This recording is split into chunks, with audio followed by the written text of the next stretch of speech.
and a great team to work with, and that gives me that control over my time to say that if I today want to spend this time doing a podcast, okay, Yeah. that's what I'm going to do.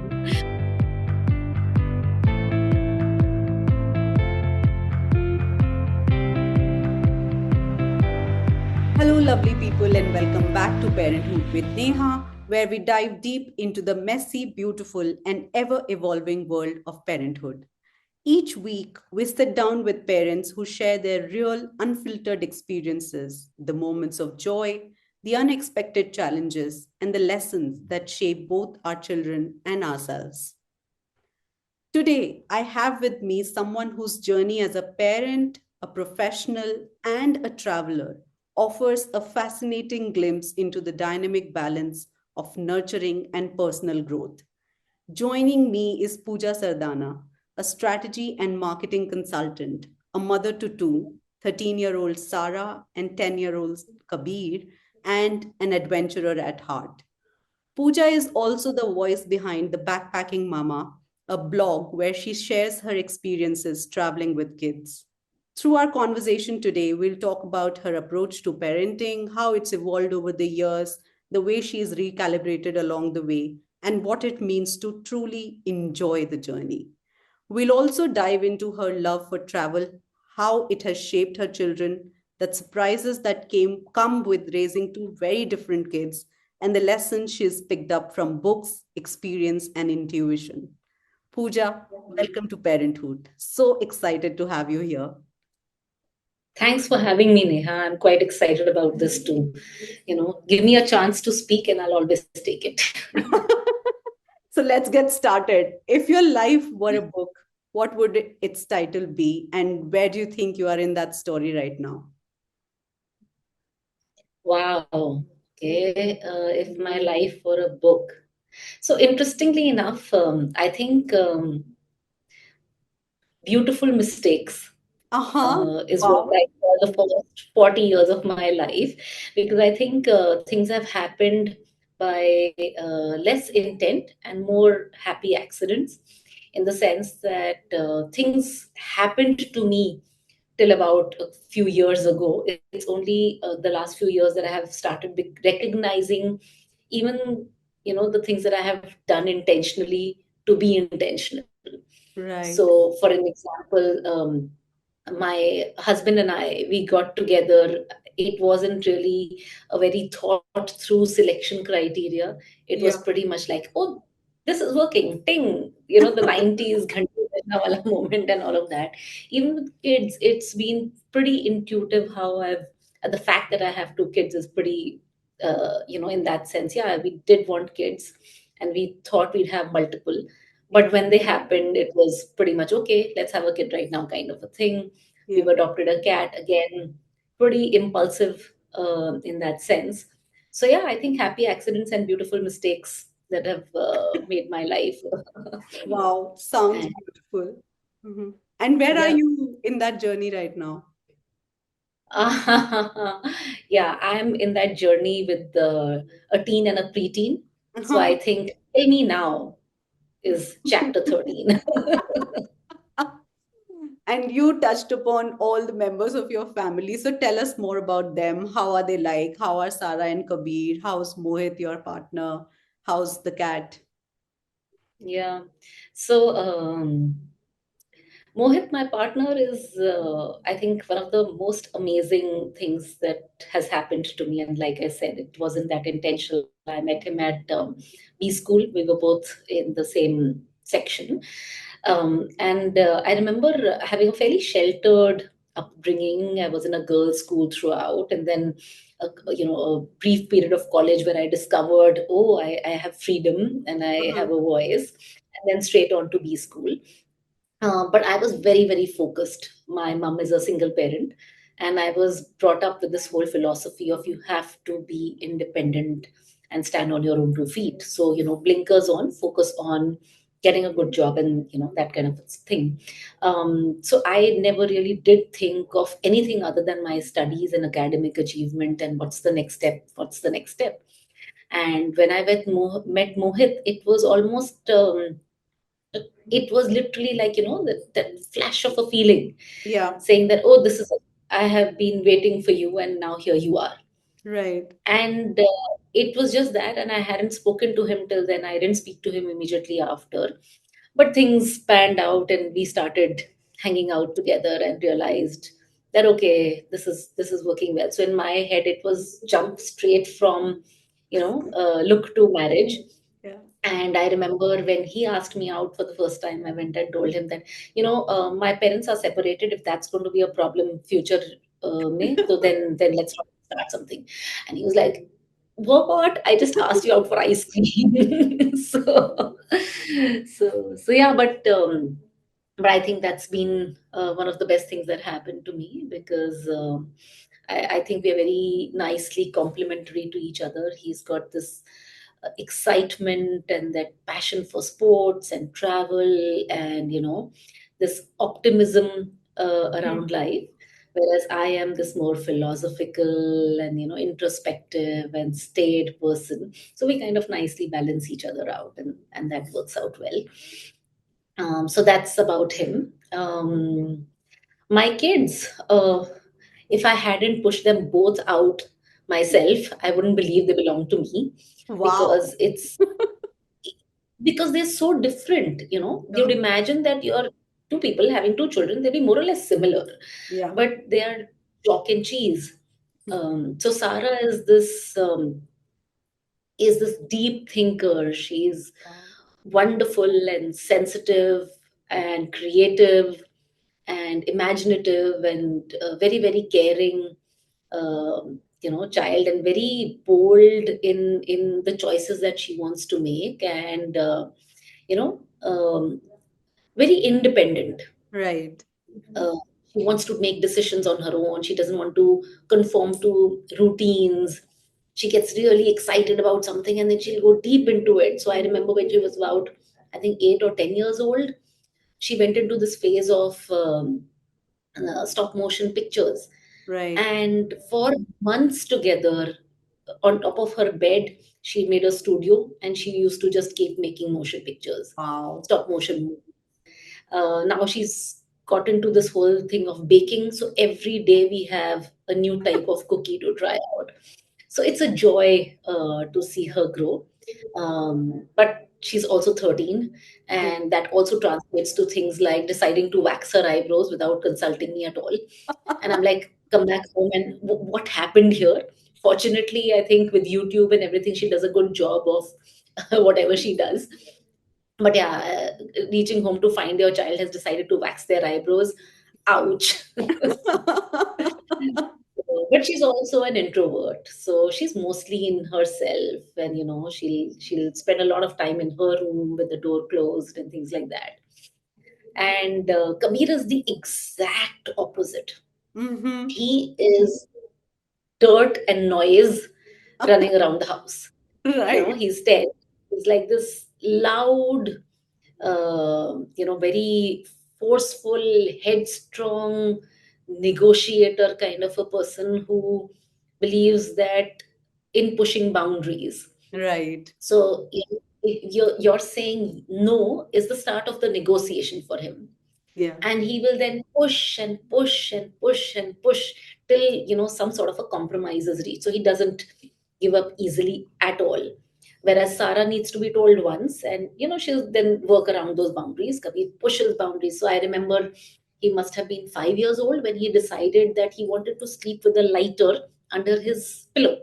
Wow. And there are these two adults, Mohit and I, standing and bearing down on him and saying, no, this is not going to happen. And this 5-year-old chit of a boy has the temerity to say, wait, let me think about it. Wow. He went, he thought about it, and he came back and he said, okay, I will keep it next to my pillow, not under my pillow.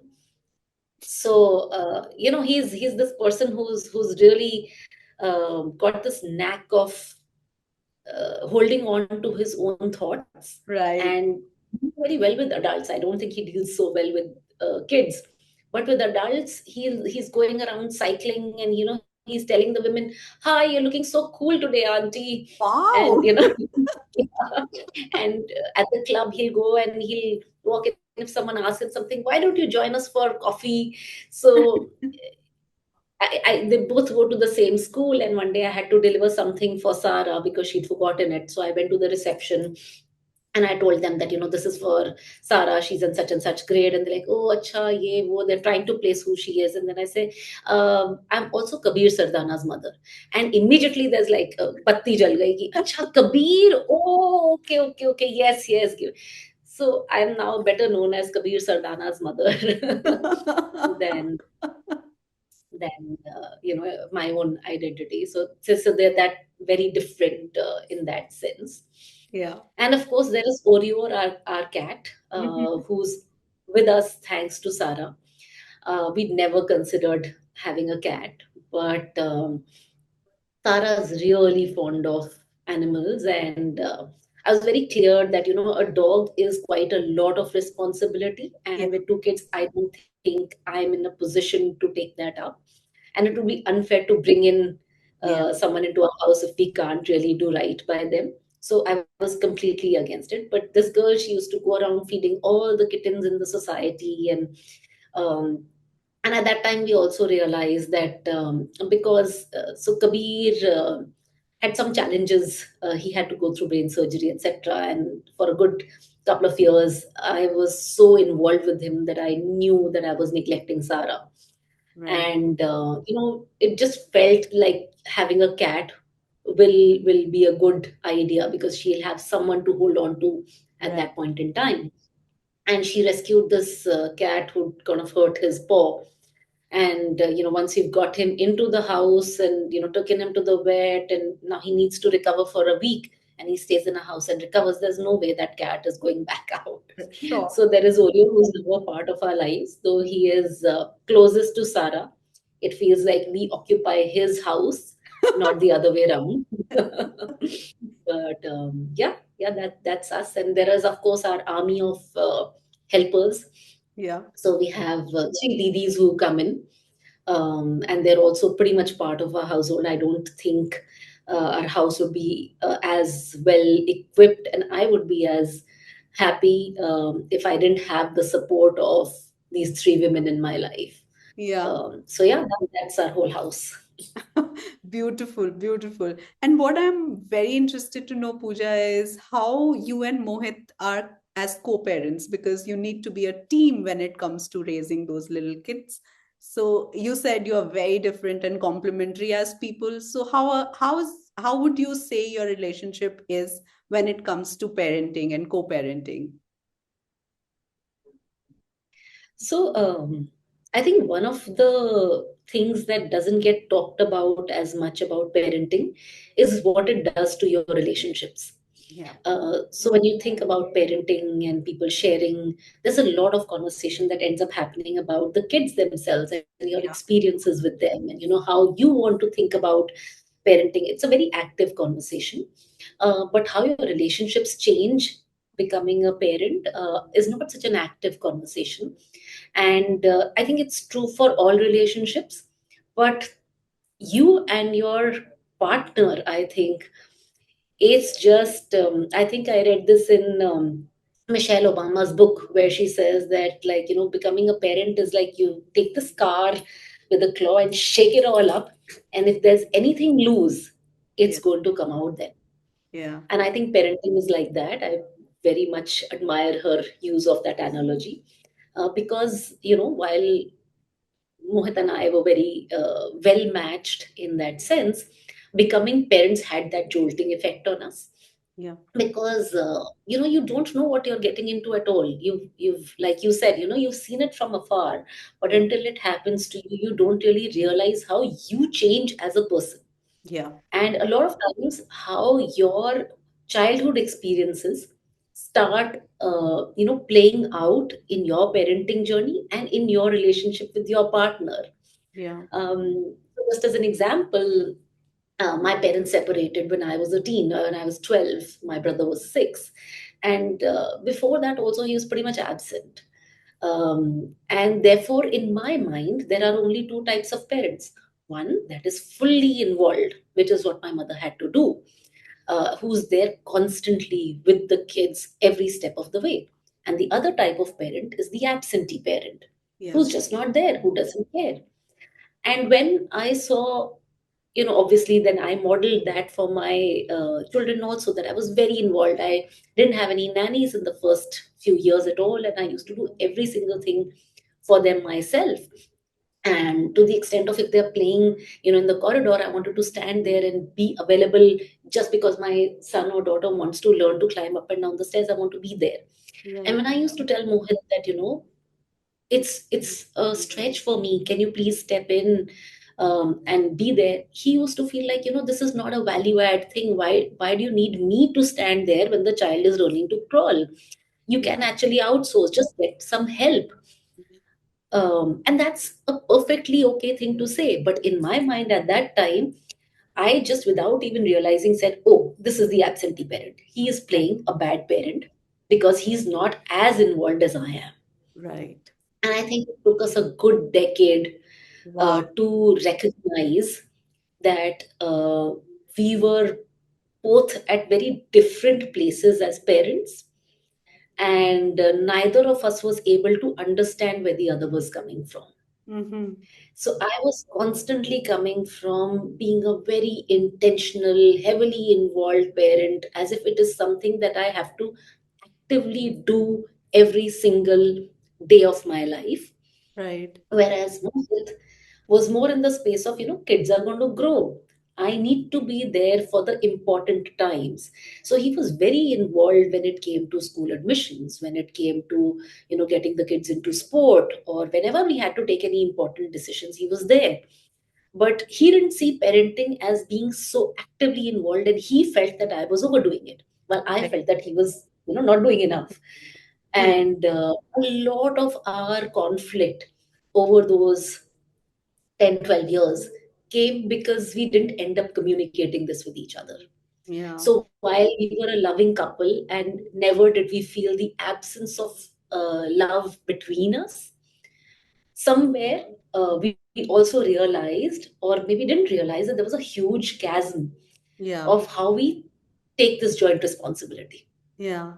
So that, I think, now in hindsight, I see, oh, those were tough years. And, now that I can see that there was a better way of doing it, because Mm-hmm. we're now actively conversing about these things, we are a lot more involved in conversations. We actually discuss every single thing now.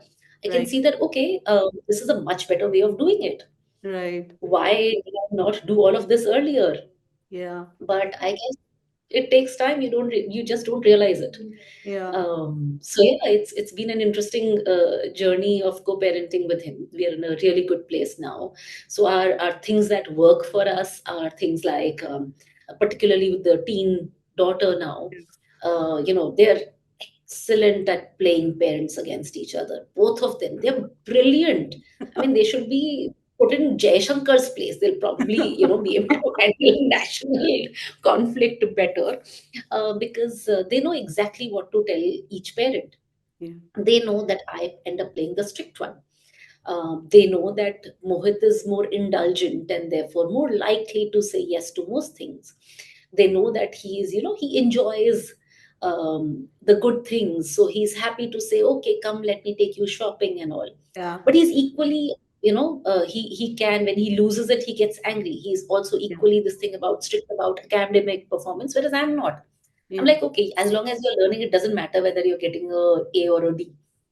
So they know whom to play for what Yeah. matter, and we can literally get away with anything till we joined forces and we said that, Right. okay, we need to help each other. Yeah. We need to be a team. So I Yeah. think that's what we do now. We parent as a team, Mm-hmm. whereas we were parenting as individuals earlier. And I Yeah. think maybe that wasn't the best thing. It worked out well for us, okay, well, Yeah. but that's not the best approach, I'd say. Yeah, but it's very interesting that you said that. But what I am curious about is, Pooja, you said now you realize. Was that realization gradual, or it just was instigated by some incident, or it just happened very, very gradually, organically?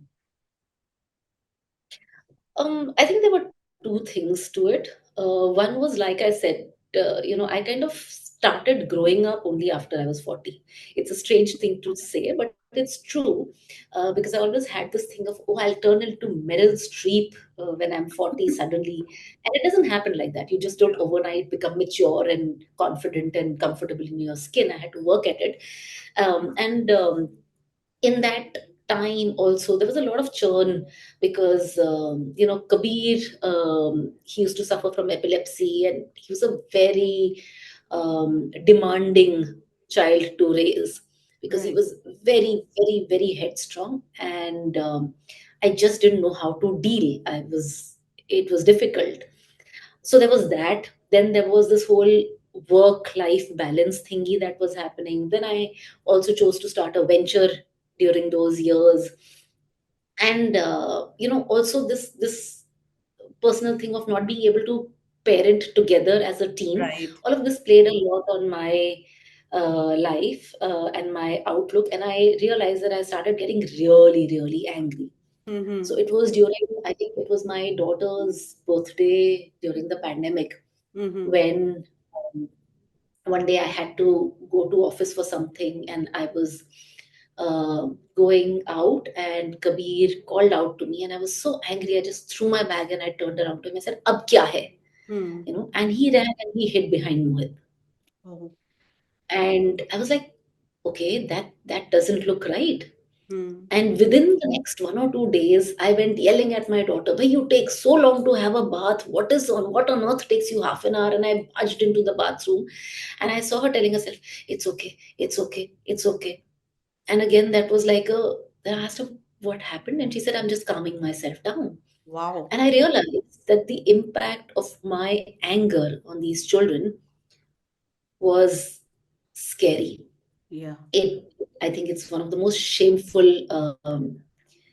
things for me to recall, because I always thought I'm a good mom.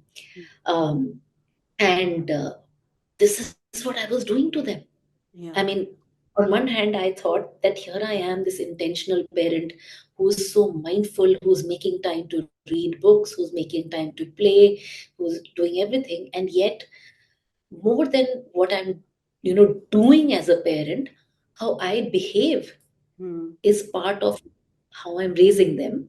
Right. And that just struck me. And I said, this is something I have to take accountability for and fix. And I started taking therapy. Yeah. I think that really helped me manage my own emotions, get in touch with what's uncomfortable for me, what I need to look at, what I need to look at in my relationship. Yeah. And as I started looking at myself closely, I started applying some of those principles to my relationship. And Yeah. I realized that, it's the same thing with Mohit as well, where I'm shouting and screaming and shutting him down, and Yeah. which means that we are not communicating enough. Yeah. And he also realized that, he's withdrawing, Hmm.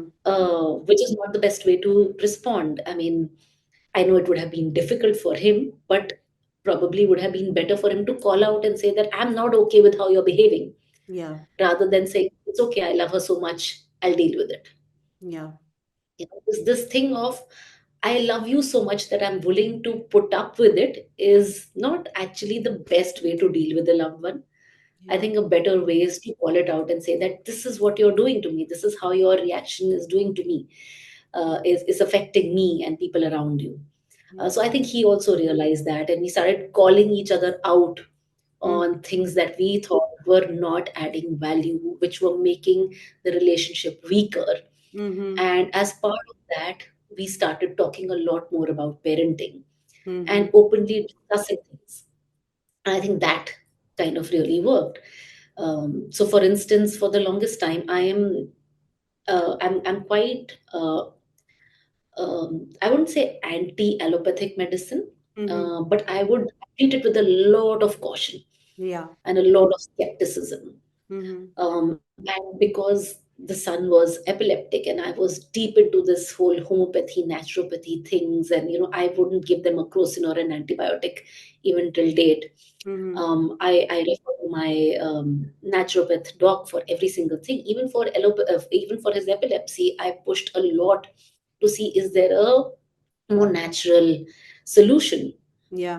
But he had to go on medication, and I think that was a bit of conflict for Mohit and for me. Yeah. And deciding that he has to go for surgery, which Yeah. I just found it really tough to wrap my head around.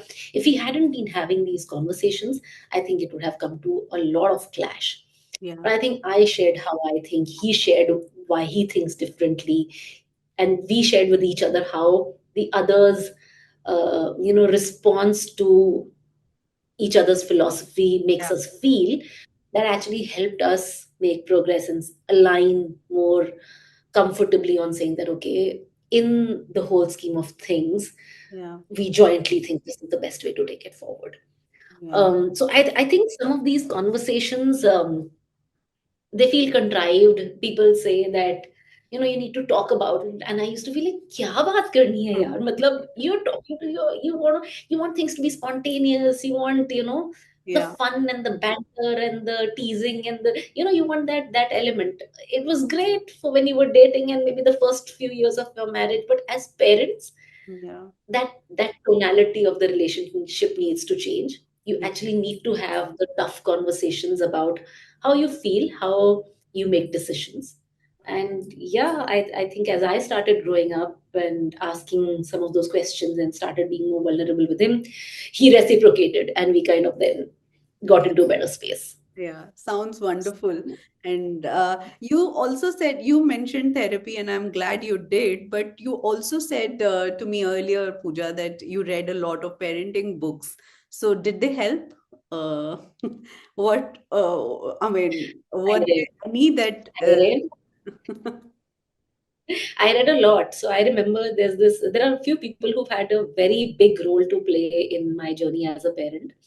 A very good friend of mine, Mala, who's mom to three sons. Mm-hmm. She's been instrumental in my journey. My very good friend Anu, who's now in Dubai, and I wish she were here. And this senior colleague of mine, Charu, Mm-hmm. who's an adoptive parent as well. So I remember talking to Charu about, when I was expecting, and I said, Charu, I mean, these children should come with a manual. When you buy a new phone, Yeah. you know what has to be done. You plug in the charger, you charge the phone, you use the manual, you set it up. And this is when, the iPhone had just been introduced and all that. So we were all very excited. We used to read manuals and all of that. Why is there no manual? I mean, nature should have this way that here pops out a baby and here is a manual. You know what to do. And there isn't one. And then she recommended that I read.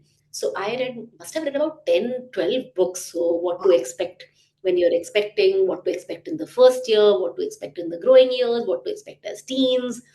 Then Stephen Biddulph, How to Raise Boys, How to Raise Girls. Then some of these early childhood books, which had a lot of things about mental development. Marion Stoppard, I think. I still have some of those books. So I read a lot. Mm-hmm. I read my mind out before, during, and after my children were sort of growing up. And I read these forums. I don't think it works anymore, but I can't recall the name also. Whispering Parents or something along those lines. Baby Whisperer. There's Baby. a book called Baby Whisperer and the EV Method. I read all of them. Mm-hmm. Um, and yes, they helped. Mm-hmm. Okay, because I think at least my generation of parents were caught between having no guide at all. So Right. neither did I listen to my mom because I thought I was smarter, Mm-hmm. nor did I have anyone else who knew better. So Right. I resorted to reading books to develop my point of view on parenting. Yeah. Um, because there is fortunately, and I think that's one of the things that I like about myself that I inherited from my mom. I'm a very nurturing person. Mm-hmm. So this whole thing of nurturing and loving and touching and hugging and kissing comes very naturally to me. I genuinely enjoy my children. As infants, as at every stage, I have really enjoyed my Mm. children. So I used to enjoy the malish and everything. I enjoyed holding them. I enjoyed feeding them. I enjoyed their giggles and everything. But I did benefit from understanding what's happening in their system. Right. It gave me a lot of guidance on what to do next, Yeah. particularly in the growing years. Right. So yes, what to expect really helped in the initial 3 4 months, Mm-hmm. because that's when the whole motherhood thing hits you like a ton of bricks. You're sleep deprived, you don't know your elbow from your backside, leave alone the child's, Yeah. which end is in, which end is out. It's just really confusing, and colic and everything, it's like you just don't know. And you don't know. Every time the child cries, I felt like helpless and clueless and inadequate. By the second child, I was like, okay, they just cry to entertain themselves, let them cry. But with the first, it's a different matter altogether. So everything, every step, I had a book to refer to and say, okay, how Right. do I look at it? Transition this period. So, and especially transition periods. So I Mm-hmm. think the one thing that really helped me with was every single transition. So Hmm. there is a transition that happens at 3 months, there's a transition that happens at 6 months, there's a transition that happens at 8 months, there's a transition that happens at 5 years. Every single transition, I was a little better prepared for because I had these manuals with me. Right. So, for instance, this whole realization that in the ages of 5 to 6, kids become very angry and violent is because they have high hormones, they have a lot of energy, and this is when they need the dad to actively step in and play. Right. Or the fact that I used to expect my husband to connect with my children the way I do, with loving and giggles and all. That's not his way. And I read that children have this oxytocin released when mothers cuddle, Yeah. but when fathers play. Yeah. So the way they bond with the parent, with the father versus the mother is different, and I wouldn't have known that unless I had the book. So I knew that, okay, playtime. So the whole of the pandemic, all my children did was play dodgeball with their father. They must have broken out 20 lamps in our house, but and which would have otherwise really bothered me. But I was like, okay, this is their bonding. Yeah. And so if I didn't have the books, I would have viewed things very differently, and Yeah. I would have had a lot more self-doubt. Yeah. The Yeah. books help me say, it's okay, this Yeah. is also another way. Mine is not the only way. Yeah. So they really help transitions, and they really help develop a better perspective of the range of being a good parent. And So yeah, they yeah, really helped. sounds wonderful. And Pooja, now let's talk about you. In what ways? I'm sure you think that you have evolved, changed as a Sorry, person. Neha. I know you edit later, but I need a loo break. Oh, So can please. we break for a second? Yes, yes, please, please. Yeah, Yeah. yeah. Okay, cool. Just I'm going to go offline for a bit. Yeah. Yeah. Going to resume the recording. Okay, cool. Okay. Okay, Pooja, let's talk about you now. I want to know you. I'm sure you must have evolved after you became a mother. In what ways do you think you can attribute your evolution in personality, your evolution in terms of who you are as a person, to your kids, to the parenting journey that you've had? Yeah, I think this is the point where I'm going to get all philosophical. Um, I think the world would be a better place if everybody thought they were being watched by children. Mm-hmm. Uh, they say watched by your mom, but I think it's more watched by children, and it is being watched by children. Unfortunately, doesn't seem to have the kind of effect um, that it should. But I think that the kids, each one of them differently, has made me a better person. Mm-hmm. I think, parenting is not something you do. A parent is who you are. Uh-huh. So it just influences uh, who I am, how I view things. Yeah. My lens has changed toward myself, toward all my relationships, toward how I view my work, to how I view my life, to how I exist in the world. Yeah. Um, I think the first impact that parenting had on me as a person was that I got closer to my mom, Yeah. because it's just how And now that I have a teen daughter, I can see how much I must have got on her nerves. So there was this good period of 15 years where I must have been a menace Yeah. to my mom till I became a parent, and I started, appreciating a lot more of Yeah. what role she has played in my life. And I listened to your podcast with, I think, Sharmishta it was, who said this very beautifully, that everything I have by way of a heart is thanks to my mom. Yeah. And I mean, I Sangamitra. realized that, Yeah. sorry, Shangamitra. Sangamitra. Yeah. Yeah, Shangamitra. And I just thought that's one of the most beautiful things that I've heard, and it holds true for me. And I didn't realize it till I became a parent. Yeah. So I think the first thing that the kids, and this is Sarah obviously, did to me was become closer to my own mom and find joy in that relationship and truly value how big a role my mother has played in who I am as a person. Yeah. The second big thing is, I think, learning this whole this whole philosophy of detachment. Mm-hmm. Because when a child is born, there is so much involvement. They take over your life, and I felt responsible for every single little thing, and I wanted to be involved, and I wanted to be part, and so much of my identity became about who these kids are. And Right. as they are growing up, they're laying me off Mm. because they want to be more independent. They have a lot many more people playing a more active role Yeah. in their view of the world, Yeah. and therefore somewhere learning that you can be deeply involved in something, yet you know distance yourself from the outcomes and learn to let go of that crazy urge to be in control. I Sure. think that's the other thing that parenting is now teaching me, Yeah. to say that okay, I can do the best that I want, Yeah. but if Kabir is going to go and play holy every day downstairs and get completely drenched and come back because his friends are doing it, I have only so much control. Yeah. And if Sarah wants to try out being part of these glamorous girls gang in school and, you know, break her heart because she is not that person, Yeah.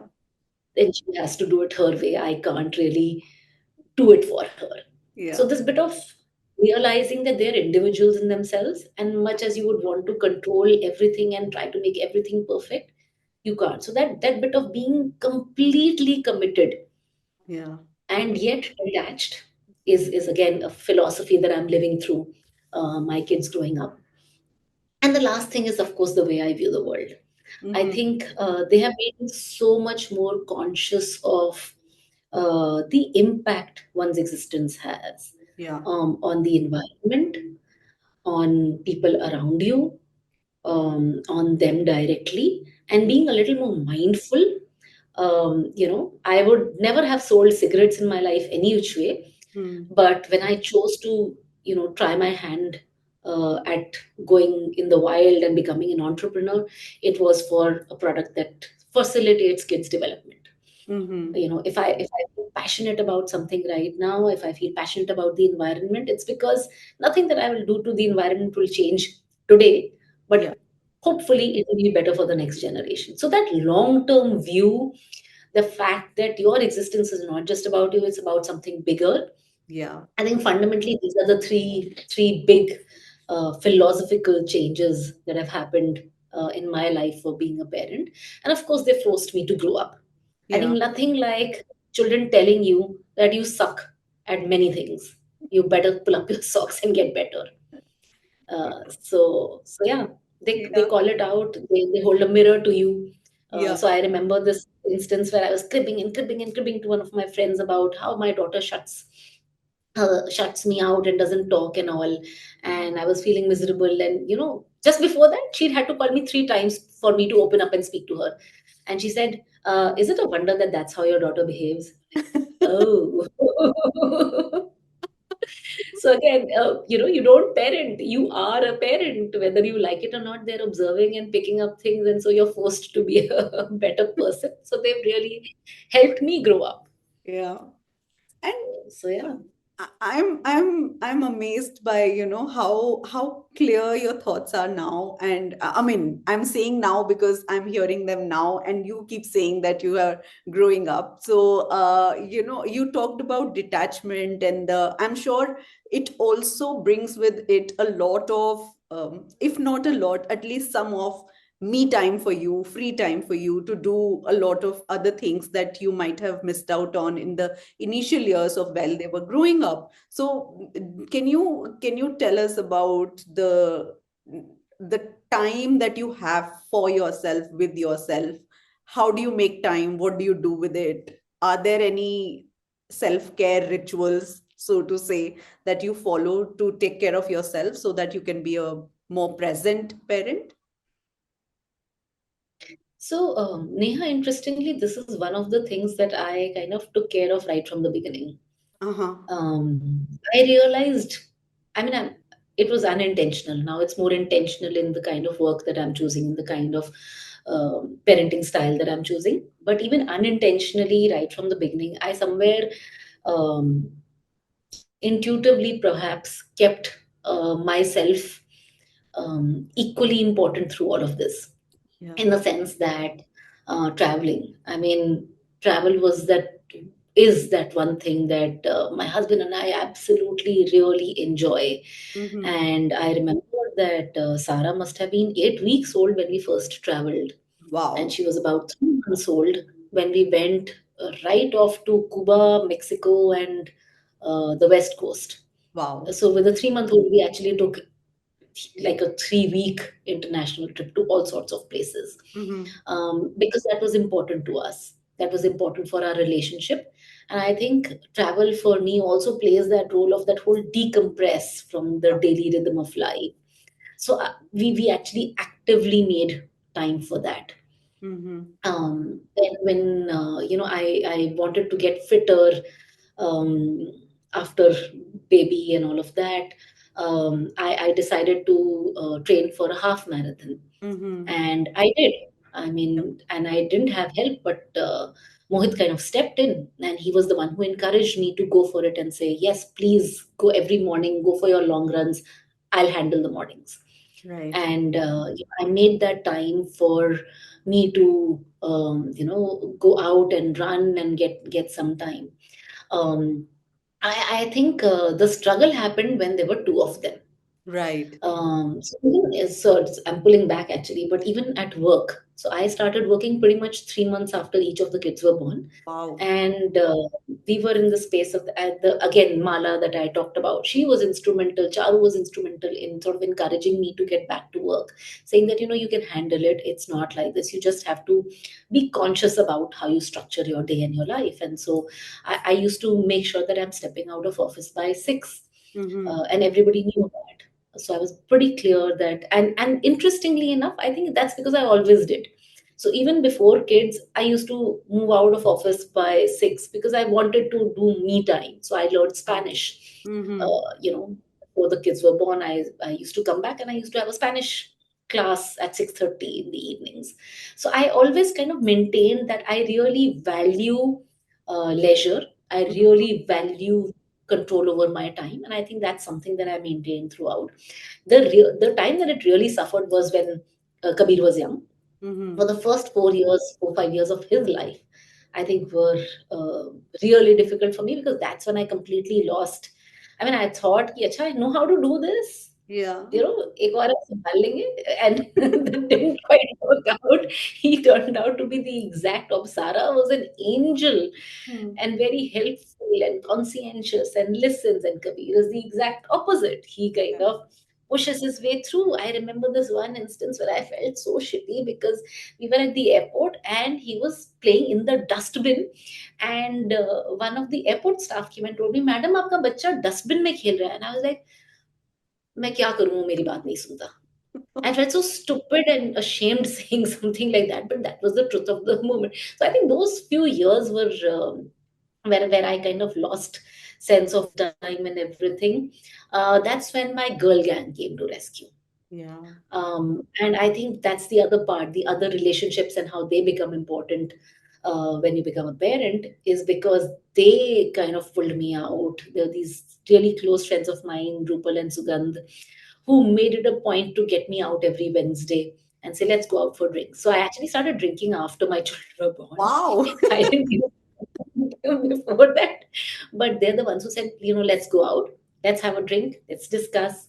And they made me come out of that state of mind of saying that, oh, children are everything, and I have to be there 24/7, and if Mohit is not there, I can't leave them, kind of stuff. And they gave me that strength to say that, no, I am a person, I Mm. need time to decompress, and I'm going to do this every Wednesday with my girl gang. Wow. So it was a ritual, and Mohit knew that he had to, and he has a very demanding job. He's been with, the whole startup world. He's been with Make My Trip, and then Zomato, and now Blinkit. So his days are quite demanding, and he likes his work, and he gives himself fully to it. But he used to, he knew Wednesdays I have to come back soon because Pooja's going to go out.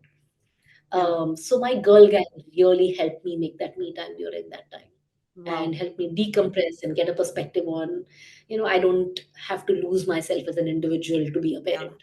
Yeah.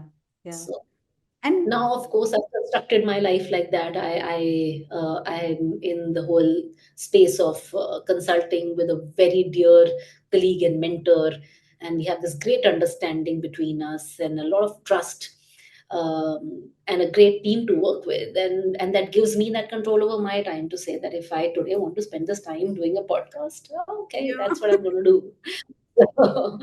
So yeah, and of course the kids growing up now, I know that, it's not that I have to make time for them, Yeah. it's that we all have to make time for each other. Other. Yeah. So How that focus has shifted. Yeah, yeah. And Pooja, I'm drawn towards what you talked about travel, that you and Mohit, you both are travelers by nature and you love to travel, and that's one way you decompress. Also, I want to know about the kids and their relationship with travel, because you two hold it so dear. Has it also shaped the way they think about travel and life? Is there that kind of love for travel in the kids as well? Absolutely, absolutely. And actually, interestingly, travel has shaped their personalities to some extent. Hmm. So one, we used to, and I think post pandemic we are coming back to that cadence, but we go out maybe 3 to 4 times a year. Wow. So there's one big June holiday, there's one big year end holiday, and in between there are these little trips that we end up taking. So there are about 4 holidays, and the kids are also kind of used to that rhythm, Yeah. because we all as a family start getting restless every 3 months to say, "Acha, ab kahan jana hai?" So there is that planning that's happening, and it's shaped there. So they really enjoy the whole experience of travel. They really enjoy the family time that we end up spending Yeah. together. I think they bond with their dad so much more about travel, because he's the driver and the engine of this whole uh, Yeah. travel thing. And it has shaped their personalities. So for instance, a couple of years ago, just after the pandemic, I just wanted to take my mom out, Mhm. because we've traveled so often. I said, I want to take her out too. So we planned a trip, and Mohit couldn't make it, and it was just Kabir, Sara, myself, and my mom. Oh, And we went to Switzerland and Italy. And it was amazing how Sarah kind of stepped up. It was like travel was intuitive to her wow. and in her blood. So the amount of involvement she showed in decision making, and I remember this instance very clearly where I was doing the travel planning for the first time myself. Otherwise, Mohit is the planner and I'm the tourist. And we had to go into Schaffhausen, or one of the waterfalls in Switzerland. And Mohit and I had gone there many, many moons ago, and I vaguely remembered which station to get off at. And we were sitting in this train and we were like, yeah, acha, next to next station hai, next to next station hai. Where suddenly Sarah got up and said, Mom, it's not the next to next station, it's the next station. Because see, it says north of the falls, Hmm. or North Rhine Falls or something like that, the station name was. And she said, you have to get off here. And I just listened to her and we got off there. Whereas I would have otherwise gotten off at Schaffhausen, which would have been a 40-minute walk back. And I Wow. realized that we got off just near the Rhine Falls because this girl was alert. Yeah. And, it's like she knows, Yeah. she's grown up being this person who Yeah. knows how her way about. So I have that confidence now that if I drop her into the middle of Europe on her own, even at the age of 13, she'll be able to navigate it. Wow. How So even as we were staying in Switzerland, we kind of had this apartment, and the way she picked up these nuances about saying that Switzerland is a country that runs on trust.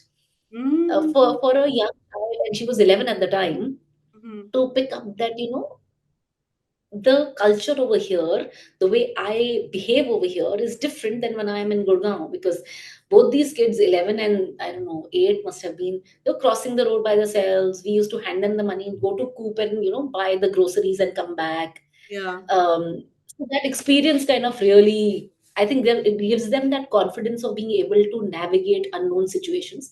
There's an inherent sense of agency that they've developed, Yeah. where they have that sense that if you put me in an unfamiliar situation, I think I can handle myself. Right. So that's for Sarah. For Kabir, he is absolutely crazy about flying. Wow. And I think we must have been on 100 flights with him. And in every single flight, he goes to the pilot and he chats with them. Wow. And he knows the cockpit inside out. He goes and tells the pilot about their checklist. I think now when we go into some of the airlines, because the staff is on rotation, they recognize him. Oh, this is the boy who goes and chats with the pilots. So he kind of he you put him so we'd gone for this holiday to Saint Martin, at the time of the World Cup, and that's a beautiful airport because it's right next to the beach, and you can see the plane landing over the beach. Literally, I mean, 20 feet above you. Mhm. Um, there were these flights which were going. After that trip, he can actually spot the aircraft and tell you which aircraft it is.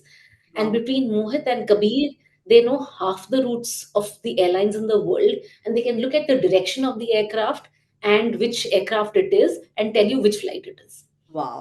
they're kind of flight nerds now.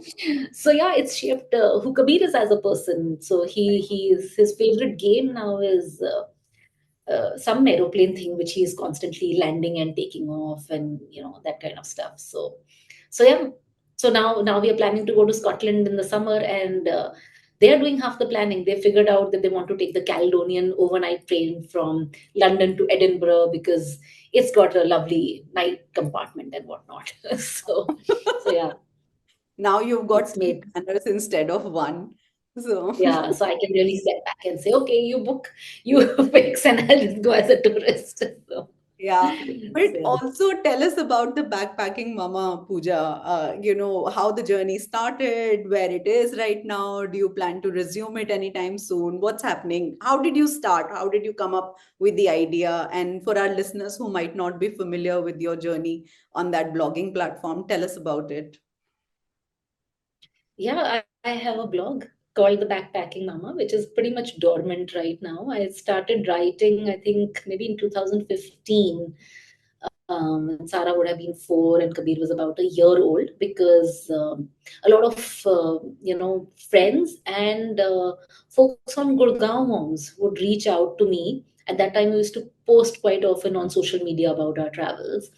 So the people would reach out to me and say, "Oh, I'm so excited that you can do this even as a parent, and I'm so inspired."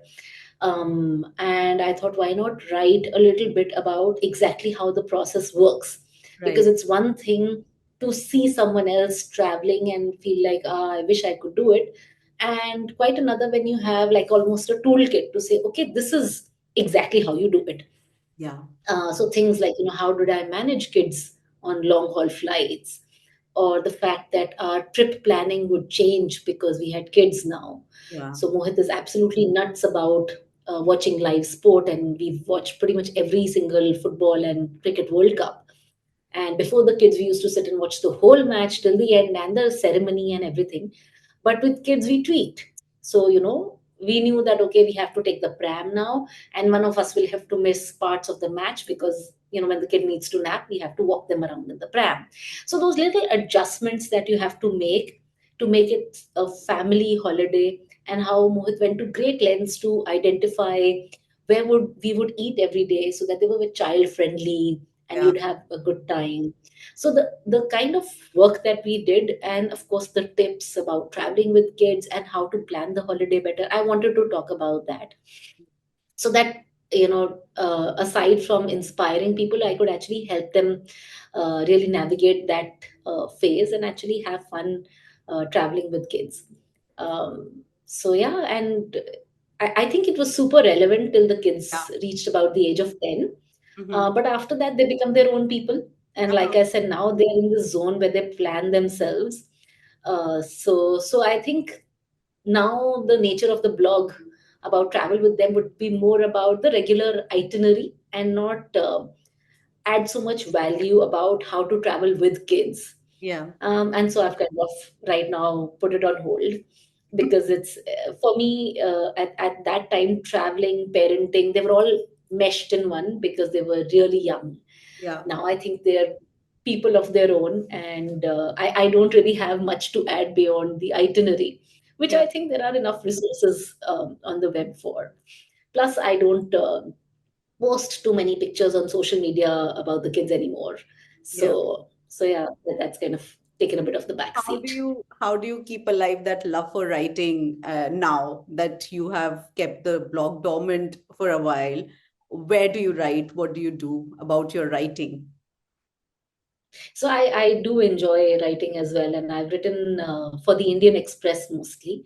I've written a couple of pieces for them on travel. So we traveled to Bolivia in 2008, I think, the flats. So I had written about that. I've written about our travel to, I think, Patagonia as well, and Eastern Europe. So I write a few travel blogs for the Indian Express, and I write about parenting Wow. in the Indian Express as well. Because I think my this philosophical style of talking about parenting is something that seems to resonate with people, Yeah. and uh, it works at all ages. So even with teens, I can bring in some philosophy Yeah. Yeah. and share that with the folks. So that's where I write now. Okay. And Pooja, I'm very interested to know because you have this very, very reflective, philosophical style of thinking and talking about yourself and the world around you. If you could sit across your pre-parent self right now, knowing what you know, having gone through what you have gone through, if you could tell her some things or one thing, what would you tell her?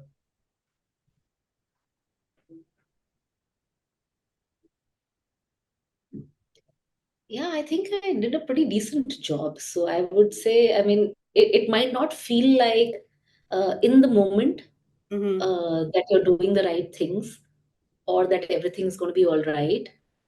There are so many moments of self-doubt and, times when things feel like I don't know how this is going to pan out. Yeah. Um, but trust yourself, things will work out. So I think that's what I would say to myself, because I can, on the drop of the thing, recall so many times where I felt like how am I going to manage this? Yeah. How am I going to manage work and child? How am I going to manage a brain surgery? How am I going to manage two kids? How am I going to manage connecting with a teenager and making sure that she's still talking to me? How am I going to manage, being myself? But I think I would also advise myself to let go of this whole self doubt. I think, yeah, that's the one thing that I would say. Yeah. Of course, I recognize the amount of privilege that I have for things having worked out. Yeah. I'm really, really grateful for all the wonderful people that I have around me, from my parents, Mohit parents, my friends, my helpers, all the teachers who've been part of my children's lives, all the doctors who we've kind of been with, all the animals that have been part of my children's lives. So all of it, I'm really, really privileged and very, very grateful that I have that village, and things have in a big way worked out because the all of this is there in my life. But also to recognize at some level that this is the life I have created. Right. It's not happenstance Mm. that I have good friends. It's Mm-hmm. not happenstance that I have a great relationship with, my mom and Mohit's parents. Mm. It's not happenstance that Mohit and I started working on our journey as parents. It's Right. not happenstance that I recognized I need to grow up. Mm-hmm. It's not happenstance that I recognized that my children, that my daughter needed a pet at that time. Mm. It's not happenstance that I put aside my worry about allopathy and said, okay, if surgery is what it takes, it's what it takes. So, Right. yes, there will be moments of self doubt. And there is a lot to be grateful, and one can never underplay the role of the universe and luck and destiny and all of that. But I wouldn't short sell myself by saying that I had nothing to do. I Ah. think a lot of it is a life that I have created. Mm. And if I met my younger self, that's what I would tell her, that you're capable of creating the life that you want. And you're privileged to be born in times that are good. Mm-hmm. And therefore, do the best and don't doubt yourself so much. How amazing. How amazing. I wish you had heard that, that talk when you were younger, but yeah, but nevertheless.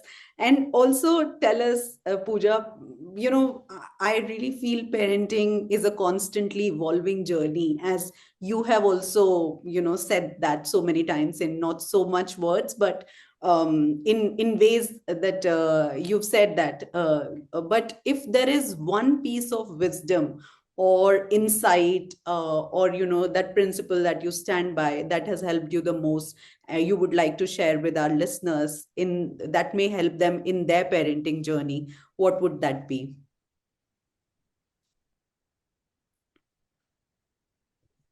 I think reflecting on yourself as a parent, Mm. um, because parenting is such an active job, and if you were not wanting to only be a parent and be much more, which every person has the right to do and should do for their own self, there is a lot that's going on at any point in time.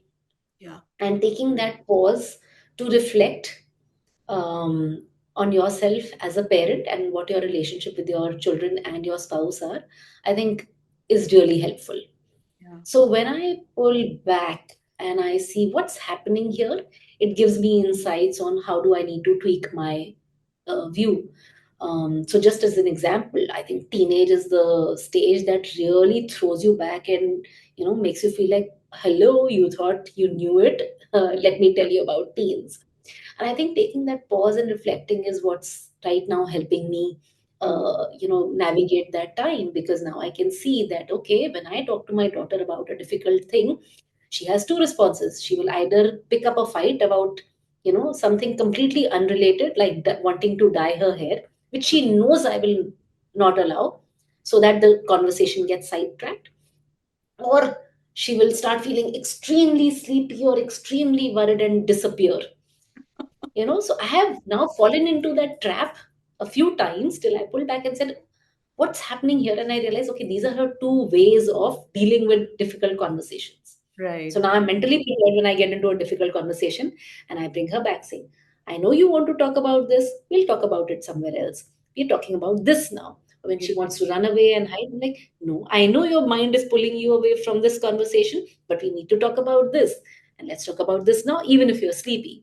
So I Right. think that just pulling back and reflecting on what's the story, what's happening, Yeah. helps me also realize. Otherwise, so many times I've been pulled into this sidetracking very smartly, hair dye. अब पता है उसपे तो लड़ाई होनी है. So something up, and then the whole conversation is hijacked by a hair dye, and she goes off in a huff, and I go off in a huff, feeling miserable. Yeah. And we have avoided the topic about going for tennis altogether. Yeah. So, so yeah, Sound. reflection is one thing that I'd say is been really helpful for me. Yeah, this is really helpful to even hear. And Pooja, this has been such a rich, insightful conversation. I love the fact that you're so self-aware, you're so reflective, and it shows in the way that you talk, in the things that you talk about. And I really also love how you've embraced parenting as an ever-evolving, intuitive experience, blending lessons from your own childhood, books, and life itself. Thank you so much for sharing your journey with us. Thank you so much for having me, Neha, and it's been a pleasure talking to you. And yeah, I enjoyed this conversation too. Thank you. Thank you Thank so much. And to everyone listening, thank you for tuning into Parenthood with Neha. If you enjoyed today's episode, please subscribe, share, and leave us a review. It helps more parents find these stories. If there is a parenting experience or topic you'd love to hear more about, drop me a message. Until next time, take care and keep embracing the beautiful chaos of parenthood.